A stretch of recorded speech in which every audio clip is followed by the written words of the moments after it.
So yeah, I know it's difficult to understand, but let me explain through scripture because I fight all my battles that way.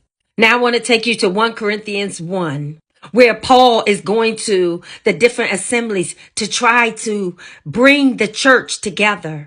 And I'm saying Paul, but his real name is Saul.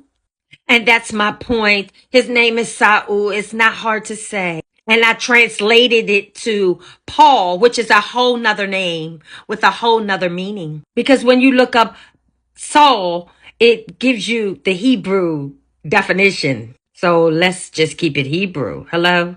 Now moving on. So inside this assembly, people were pretty confused.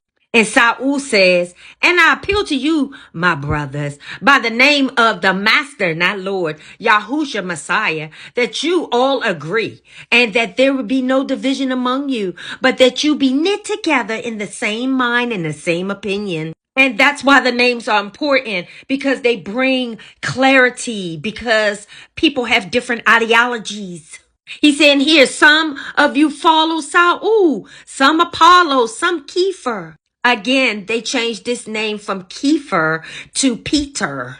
Almost like Kepha was so hard to say. So Saul is saying, y'all worried about who's being dipped in water, but he brought me here to bring you the good news. The fact that he was crucified on a stake. For the word of the stake is indeed foolish to those who are perishing. So when you don't have spiritual understanding, all this stuff seems like it doesn't make sense.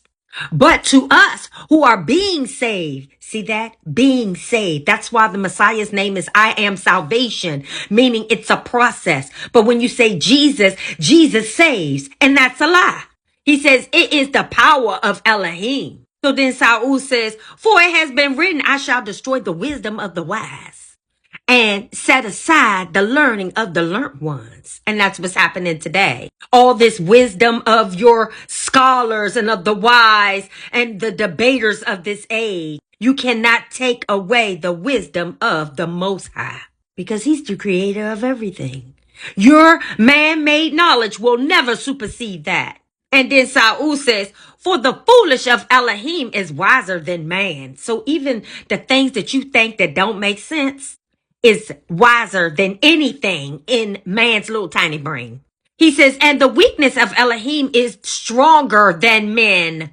So basically, transliteration has no authority here because Elohim has chosen the foolish matters of the world to put to shame the wise.